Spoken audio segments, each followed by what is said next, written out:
At my son's wedding, my wife was slumped on a long bench in the waiting room. Her hands trembled slightly from exhaustion. For the past 6 months, she had carried almost the entire weight of this wedding on her shoulders. I was standing out in the hallway when I heard my daughter-in-law lean down and whisper into her ear, "You deserve this. Your time is over." For a moment, I thought I had heard it wrong, but then she continued, slowly, almost calmly, "After today, the beach house should be handed over too." And right then, I understood something that chilled me to the bone. This wedding had never been about love. Before I continue this story, tell me where you're listening from in the comments. I read them very carefully. And if you'd like to hear more stories like this, go ahead and subscribe to the channel now. But for now, let me tell you what really happened that day. The hallway behind the reception hall was almost empty. Music from the ballroom drifted out in soft waves, distant, muted, like a party happening in another world. I stood still for a few seconds after hearing Olivia speak, not because I didn't understand, but because I needed to be certain I hadn't heard it wrong. But I had heard it very clearly. I stepped into the waiting room. Olivia was already standing straight again, adjusting the shoulder of her wedding dress, as if she had just finished some small, ordinary task. When she saw me, she gave a polite smile, the kind of smile I'd seen many times at her family's political events. "Mr. Henry," she said gently, "people are looking for you. The toast is about to start." I didn't answer right away. I just looked over at Carol. My wife was still sitting on the long bench. She had already changed into the third dress of the day, but a few creases still showed in the fabric, as if she hadn't had a real moment to sit down and rest. Her silver hair was tied neatly behind her head, a little loose from the afternoon wind that had swept across the estate grounds. Her face looked pale, but when she saw me, she still tried to smile. "I'm just a little tired," she said softly. I knew that sentence. In 45 years of marriage, Carol only used it when she didn't want me to worry. Olivia glanced at us one more time, then stepped out of the room. The sound of her high heels faded down the stone hallway. The room grew quiet. I sat down beside my wife. "How long have you been resting?" I asked. Carol paused for a moment, as if trying to remember. "Maybe 10 minutes. I looked at my watch. 10 minutes of rest. In a day that had started at 6 in the morning, I thought back to earlier that day. Carol had arrived at the estate while the staff were still setting up tables. Olivia had said the event planner needed a few personal family touches. Somehow, those small touches had turned into dozens of little tasks. Arranging the flowers, checking the menu, showing the staff where each guest's name card should go. By noon, Carol had been moving across the estate like a house manager. I had asked Olivia twice if we should hire extra help. She had simply smiled. "Aunt Carol is doing wonderfully," she said. "And besides, it's more meaningful when the family prepares things themselves." At the time, I didn't think much about it. Carol and I had already agreed to help Mark with the wedding, partly because he was our only son, and partly because I believed that was what parents were supposed to do. 6 months earlier, when Mark told us he wanted to marry Olivia Bates, I had seen the look in Carol's eyes. She was a little surprised, but she still nodded. The Bates family had a reputation in Savannah. Olivia's father had once run for a position in the state government. Her mother was often seen at charity fundraisers. They spoke smoothly and always appeared perfectly proper. But there was one thing that had bothered me from the beginning. Almost every conversation with them seemed to circle back to one topic: assets. The first time we met for dinner, Mr. Bates asked several questions about the design consulting company Carol and I had built over 30 years. "Have you already transferred management to Mark?" he asked, his voice very calm. I told him we were gradually doing so. Then came questions about our beach house on Tybee Island, and after that, the estate where the wedding was being held today. Each question came with a polite smile, but they appeared far too often to be simple coincidence. A few months ago, one evening, I told Carol about the feeling I had. She simply placed her hand on mine. "Mark loves her," she said quietly. "Maybe we should trust that." I nodded, because sometimes, after you've spent most of your life being a parent, you learn when to step back and let your children make their own choices. During the 6 months of wedding preparations, Carol and I had spent close to $500,000. Part of it for this venue, part for the band, the menu, and the many details Olivia called social standards. On top of that, I had officially handed the company's leadership over to Mark. At the time, it felt like a natural step. At 74, a man begins to think more seriously about rest. But as I looked at Carol sitting there, exhausted on that bench in the quiet room, I started to wonder if I had moved too quickly. "Did you hear anything?" Olivia said. I asked gently. Carol stayed silent for a few seconds. Then she shook her head. "Maybe the girl is just stressed from the wedding," she said softly. Her answer didn't surprise me. Carol had always tried to see things from the gentler side. I stood and walked over to the window. Outside, the autumn wind moved through the old oak trees across the estate grounds. Down below, guests were beginning to gather near the dinner area. Laughter floated up, along with the sound of glasses clinking together. A beautiful wedding, a new family about to begin. At least, that was what everyone believed. But in my mind, Olivia's words still echoed clearly. After today, the beach house should be handed over too. I didn't say anything to Carol, but for the first time in months, a question began forming in my mind. Had we really spent the last 6 months preparing for a wedding? Or had we been slowly walking, step by step, into a carefully arranged trap? I stood by the window a little longer, before turning back to Carol. "Rest a bit more," I said. "The toast probably won't start for a few minutes." Carol nodded, but I knew she wouldn't rest long. She had never been the type to let others do the work, especially on days when she believed the family needed to appear proper and composed. I left the waiting room and stepped into the hallway. Light from the reception hall stretched across the stone floor. Soft jazz music drifted through the air, steady and calm, as if everything inside this building was working hard to maintain a perfect sense of peace. But in my mind, Olivia's words kept repeating. After today, the beach house should be handed over too. I walked slowly toward the groom's dressing room. The door was slightly open. A light was on inside. Mark stood in front of the mirror, adjusting his tie. My son is 43 this year, a little taller than me. His hair has begun to show a few strands of gray, just like mine. When he was a boy, Mark used to sit in my office for hours, sketching imaginary houses on scrap paper. For many years, I believed that one day he would take over the family design firm, with the same passion I once had. When I stepped into the room, Mark turned around. "Dad," he said, "where have you been? Everyone's looking for you. They're getting ready for the toast." I closed the door behind me. "I was in the waiting room with your mom," I said. Mark nodded, but his eyes quickly returned to the mirror. "You know Mom," he said. "She likes to take on everything." I stood there for a few seconds. "Mark," I said slowly, "do you know what time your mother started working today?" He shrugged lightly. "Probably early," he said. "But Olivia said she wanted to help." I looked at my son. I searched his face, hoping to see a trace of the boy who once ran beside me in the backyard, asking endless questions about the houses I designed. But the man standing in front of me now felt more distant than I expected. "I heard Olivia talking to your mother," I said. Mark stopped moving. He turned fully toward me. "What did she say?" I repeated the words, almost exactly as I had heard them. No more, no less. When I finished, Mark stayed quiet for a few seconds. I waited for a reaction, an explanation. At the very least, some discomfort at hearing his wife speak that way to his mother. But instead, he sighed. "Dad," Mark said, "Olivia is just thinking about the future." I said nothing. He continued, "Honestly, you should start thinking about that too. Thinking about what I asked. Passing things down to the next generation," he said. "The company, this estate, and the beach house." Suddenly the room felt smaller. "You're talking as if all of that already belongs to you," I said. Mark frowned slightly, as if I had said something overly sensitive. "You already transferred management of the company to me," he said. "And we talked about letting me manage the estate after the wedding." "Manage," I repeated. "Not own." Mark looked at me for a moment, then gave a small laugh. "You've always been very precise about things, Dad." I didn't laugh. "There's something else," I said. Mark crossed his arms, waiting. "Your mother's medical savings account," I said. "I checked it last week. It's almost empty."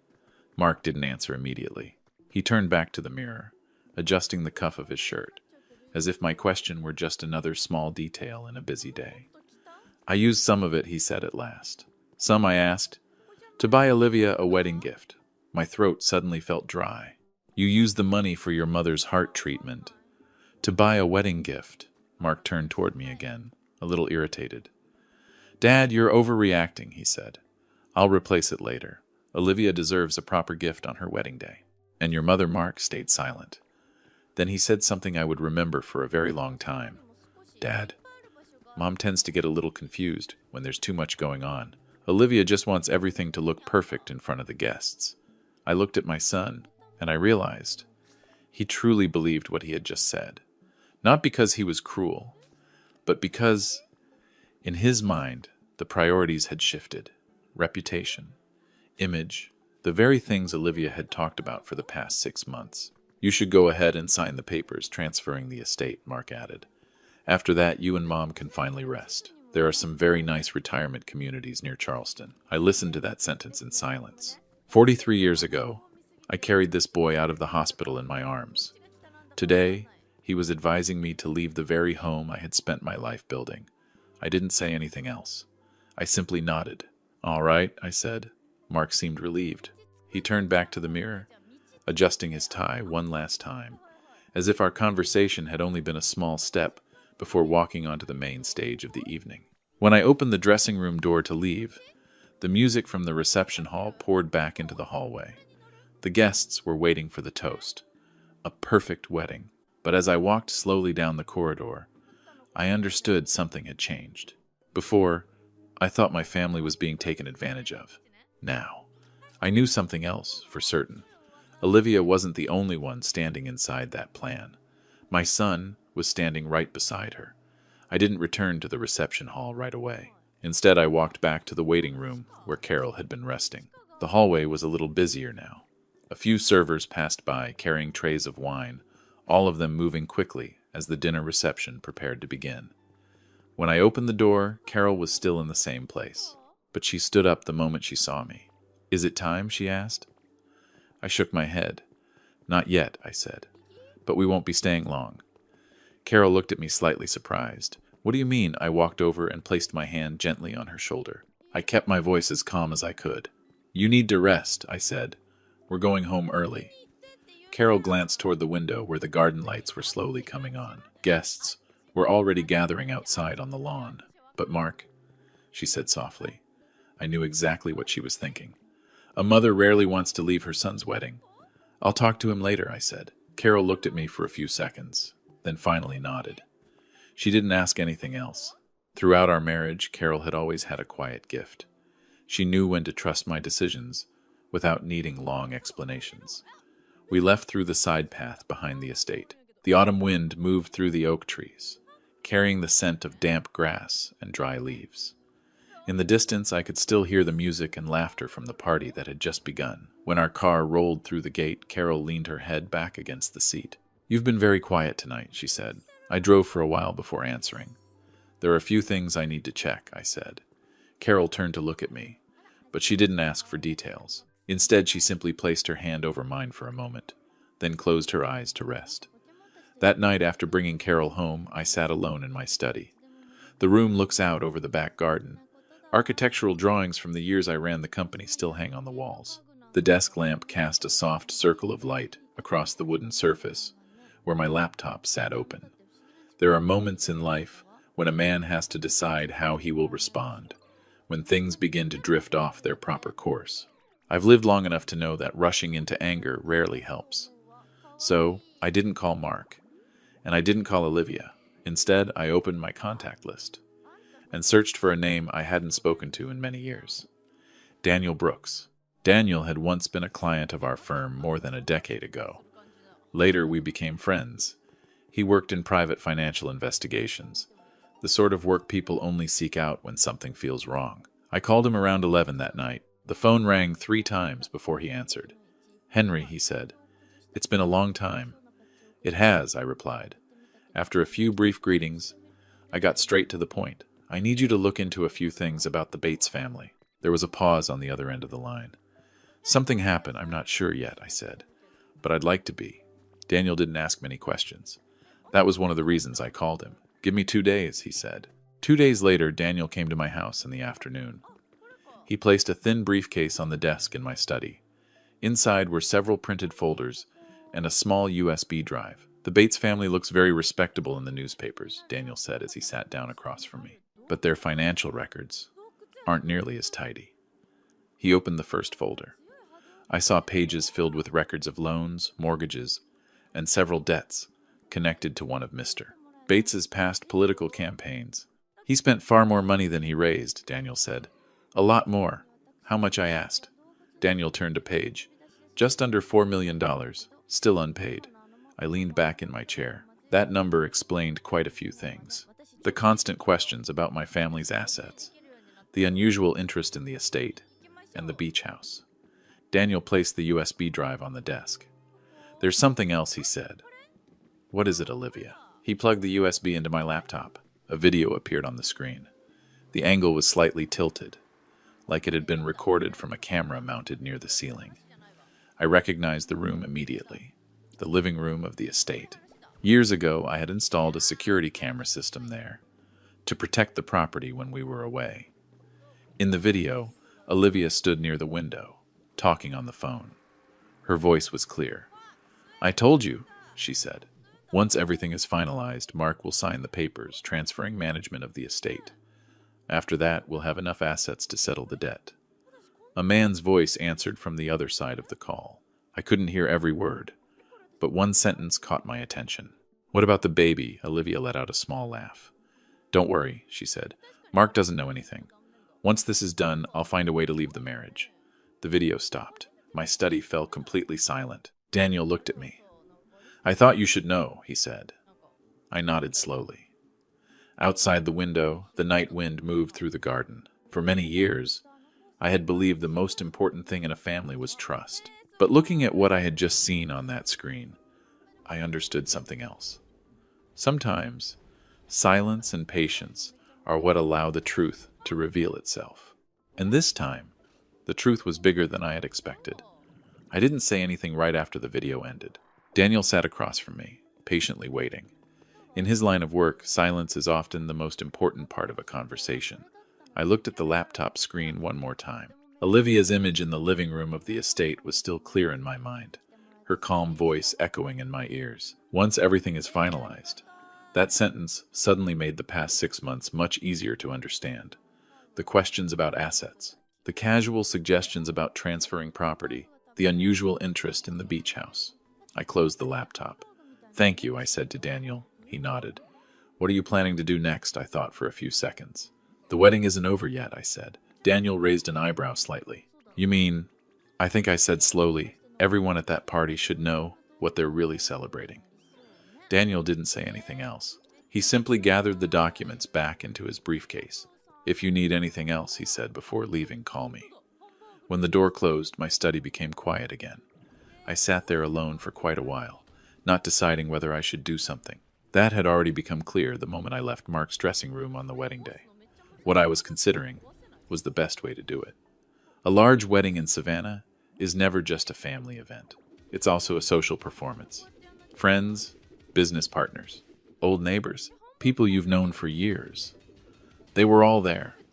If there was a place where the truth should be spoken clearly, it was there. The next evening I returned to the estate. The post-wedding reception was still underway. Hundreds of guests stood, scattered across the garden, beneath strings of warm yellow lights hanging between the old oak trees. Soft music, the sound of glasses touching, polite conversations drifting through the air. Mark and Olivia stood near the small stage at the far end of the garden. Olivia was wearing another white dress, simpler than the wedding gown from the day before, but still striking in the crowd. When I walked in, a few familiar faces turned and greeted me. I nodded politely. Mark spotted me a few minutes later. He walked quickly toward me. Dad, he said, a little surprised. You left early yesterday. Everyone was asking about you. Your mom needed to rest, I said. Mark looked around. Where is Mom? At home. He seemed slightly confused, but before he could ask anything else, Olivia walked over. Henry, she said with a perfectly polite smile. We were worried about Carol. Is she feeling better? She is, I replied. Olivia nodded gently as if acknowledging good news. We're about to start the thank you speeches, she said. You should stand near the stage. I was planning to speak as well, I said. Mark frowned slightly. Dad, You already spoke yesterday. I know, I replied. Olivia smiled again, though her eyes studied me a little more carefully than before. Well, that's wonderful, she said. Everyone will love that. A few minutes later, the guests began gathering around the stage. Mr. Bates stepped up first. He said a few words about the union of two respected families and the promising future of the next generation. People applauded politely. Then Mark and Olivia stepped up together. Mark spoke first. His speech was short. He thanked friends and family for traveling to Savannah to celebrate. Then Olivia spoke. Her voice was soft, carefully practiced. Family, she said, is not only where we come from, it is where we build our future together. More applause. When Olivia stepped down, Mark leaned toward me.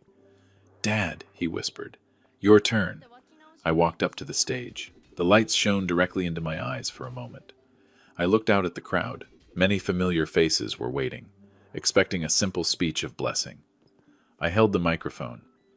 Thank you all for being here, I began.